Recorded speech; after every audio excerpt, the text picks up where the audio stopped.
Hey everyone, this is Fran from the 5-Minute Modeler. Today, let's talk about shelf layouts. I hear a lot of people, especially those just getting into the hobby, talk about setting up their train table. Others talk about not having the space for a layout. I must admit, I started out that way. My first layout was an HO layout built on a 4x10 area built into the corner of my parents' basement. The track plan was a folded dog bone type layout, and it had 2 reversing loops. DCC hadn't been invented yet, so I had a series of switches that I had to throw in order to keep the track polarity straight and keep the trains rolling. I remember vividly running 2 trains at once many times, and there was a lot of quick flipping of switches, and more often than not, I'd miss a switch and the train would come to a dead stop. Over the years, model railroaders started building layouts around the walls, adding peninsulas, hidden track, and building more linear type railroads. These tended to promote more realistic operation of the trains rather than the roundy-round operation like I had. Shelf layouts in particular have become more popular in the last 20 years or so and are a great solution for those with a room for a big layout as well as those with limited space. Generally, these layouts are linear in nature, that is, the train travels from one end to the other, often with 1 or more turnouts to service industries. The infamous John Allen created what he called a time saver plan that would fit in a small area. This would provide hours of operational challenges in moving cars from one spot to another in the proper order. This type of plan was the forerunner to the modern shelf layouts. Some other great modelers used the shelf concept are Lance Mindheim, Tom Johnson, Boomer Diorama, and my friend Tom Placer. I'll put links in the comments so you can go to their layouts. In designing a layout, though, no matter what type, one must consider the reach-in depth of the layout. If it's too far, it becomes difficult to scenic, and I found that in my early layout. It's difficult to re-rail cars that come off the track. It's difficult to clean the track. And shelf layouts tend to be a little bit less wide, 1 to 2 feet at the most. So you can reach in to the other side and do the things you need to do. They can be as long as you have space for as well.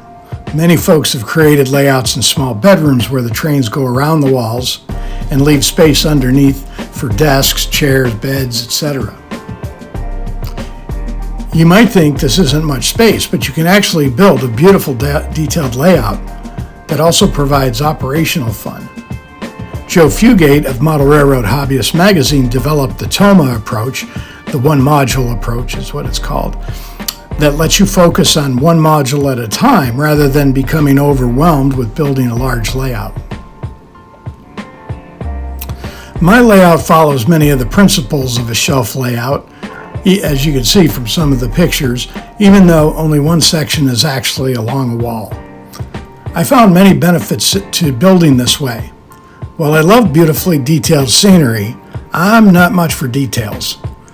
By utilizing the shelf approach, I was able to minimize the amount of scenery I would need, but still make the layout visually interesting.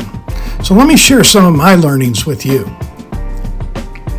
And I'd also like to hear in the comments from you any tips that you might have for our fellow modelers. So in most cases, my layout is anywhere from 10 to 20 inches wide. Most sections are in the 10 to 12, 13 inch range. I do have at the end of the peninsulas the old blob that widens out to about 36 inches or so to allow for the track to circle around. Other than that, everything else is really right at about 10 to 20 inches. Now I use an L-girder benchwork design, and much has been written about that, but you can also use just simple shelf brackets that you can get at Lowe's or Home Depot or any builder store, and hollow core doors or plywood and insulating foam to build out the layout. It doesn't take a lot. When constructing my layout, I actually added the backdrop early on before I did any scenery. It was painted sky blue and immediately it added depth to the scene. On my peninsulas, I added the backdrop down the center, thereby splitting it into 2 sets of scenes. This worked great in that it provided more space for a variety of towns, bridges, rivers, etc., separating the scenes by the backdrop. And later in this video, I'll demonstrate some of the techniques I use to expand the perceived depth of my backgrounds. One advantage I discovered was that I didn't need as many buildings. Traditional building kits are generally smaller than the prototype buildings, particularly for industrial buildings. And I found that I could extend the size of a building by just using the front and back pieces and putting them together and not model the backside. Or in some cases, I would take a back and a side and create an angle and then put that up against the backdrop. And these would create some real different visual interest rather than everything being straight and parallel with the front of the layout. It also provided me with a lot of spare parts to build other buildings. So to me, it was also easier to scratch build larger buildings when I only had to create one or two sides, as you only needed that to show.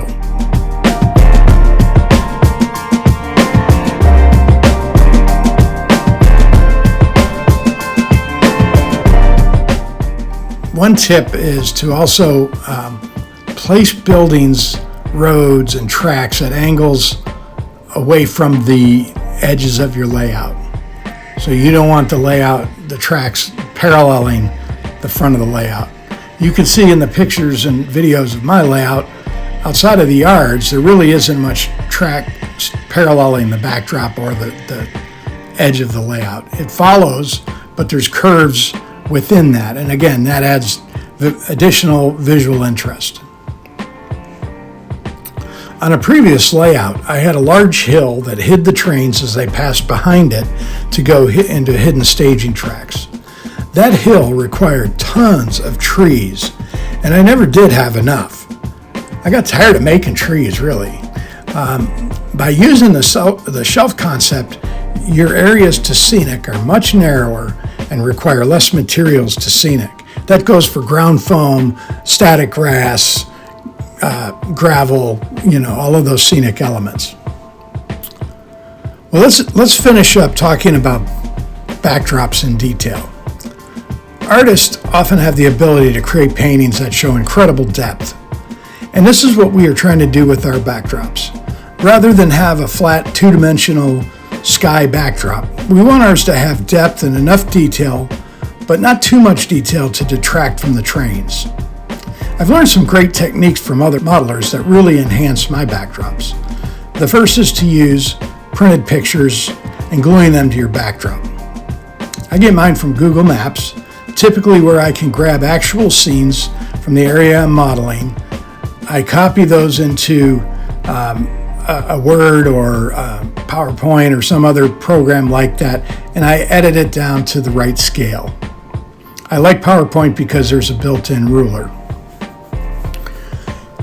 In this scene of my international paper facility, I didn't have room nor the desire to build the entire facility.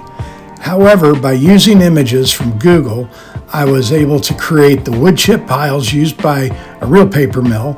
I was also able to get a picture of a large paper mill and its various buildings, and I added those to the backdrop. Then I built my own facility for shipping and added that to the layout, and it's created a real three-dimensional view of an extremely large facility while I only had to model a small part of it. Some folks choose to use commercially made backdrops, and there are some excellent ones out there. I've used several commercial backdrops, but I typically only use parts of them, and I cut away the sky portions.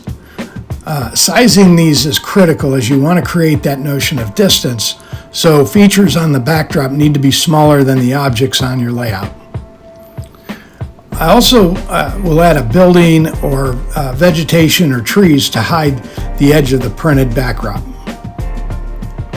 And in some cases, I will just use a building flat, like a part of a kit where I just have the front, and I'll just add that. Finally, you can also try your hand at painting your own scenes. I'm not an artist by any means, but hey, I watch Bob Ross and I kind of get it. In a couple of scenes, I hand painted some scenic elements, and I've added some happy little trees along the backdrop using his technique. Variety is the key on our layouts, and this includes our backdrops.